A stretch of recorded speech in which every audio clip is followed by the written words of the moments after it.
pretty glade. Well, is a glade the right word? It's a dean in the Anglo-Saxon Charter. But this pretty dean is called the Lesser Deaner. There's another dean just around the corner which I've come here to partly to talk about. But I'm in the village of Norton in Gloucestershire, Wiltshire. I'm in this parish to search for two things: the Ludec Ston. It's marked in a 1,000-year-old charter, and nobody knows where it is, and I'm looking for it. And two, not the romantic part by nature, but the scientific one. I want to see whether or not there is a ford on a stream south of here.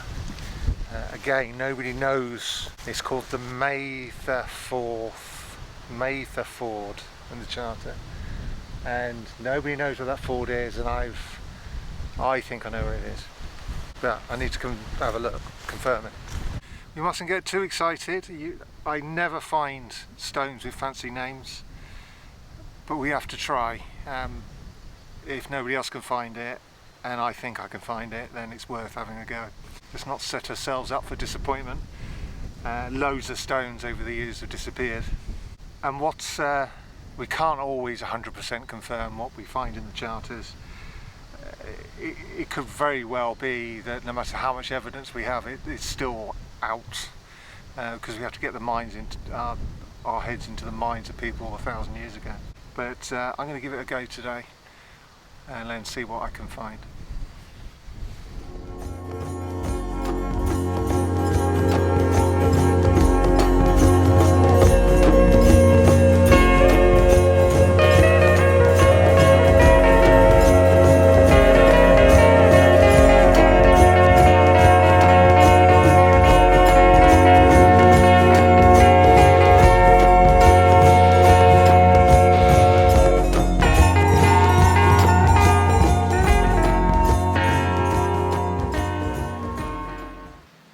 This is Waldere's well or Waldere's Dina. I can't remember which. But what it means is the stream that comes down the hill. The next landmark is just along here, which is the Lesser Dean. But Waldere's is an interesting name.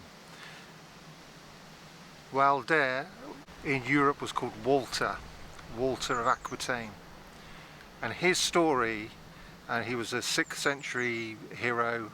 I think he might have been Gothic, Romano-Gothic, something like that. It comes from Aquitaine, which suggests that there's the remnants of Roman society, and he's a noble hero, and he's given as a hostage to Atilla the Hun, and that's mentioned. Attila is mentioned in the poetry about Walter. Now in English, that's Waldere, and I'm going to quote. Now I'm not saying this has got anything to do with him. It was owned by him or anything like that. It's just a name, but what he's done is give me the opportunity to segue into doing some Anglo-Saxon poetry. Which I'm sure you're all looking forward to listening to. But anyway, it's one of the classical Anglo-Saxon poems, and it's about the heroic circumstances around about the migration period, the collapse of the Roman Empire, and Atilla the Hun turning up. Wayland work nay switcheth Mona enium, thar they Mimming can. Hard nay Halden, oft Hilde Yadreas, Swartfag and Swerd wound, Sedge after Othram.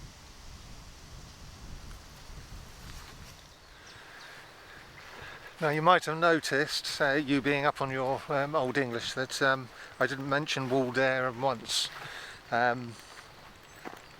Because there's something far more interesting going on. There's a couple of very interesting things going on in that poem. One, we hear a little bit about a pagan god from pre-Christian times, We know about Waldere, the Norse god. We know very little about Wayland or any of the English gods.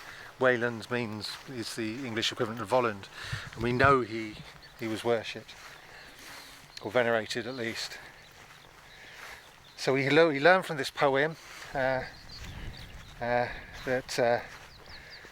the Waylander's work will never let you down as long as you're strong enough.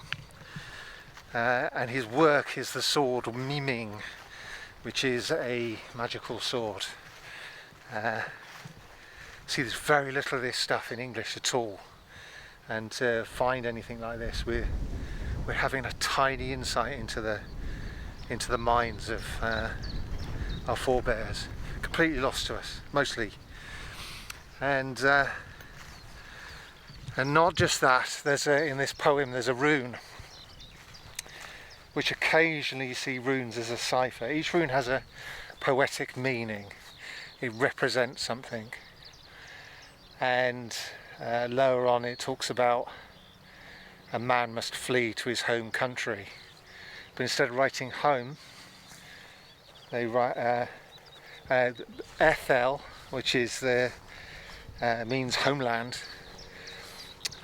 Instead of writing that, they do the symbol Ethel, the rune Ethel, and I'll put a picture of it here, and which is very interesting for people who are interested in antiquity.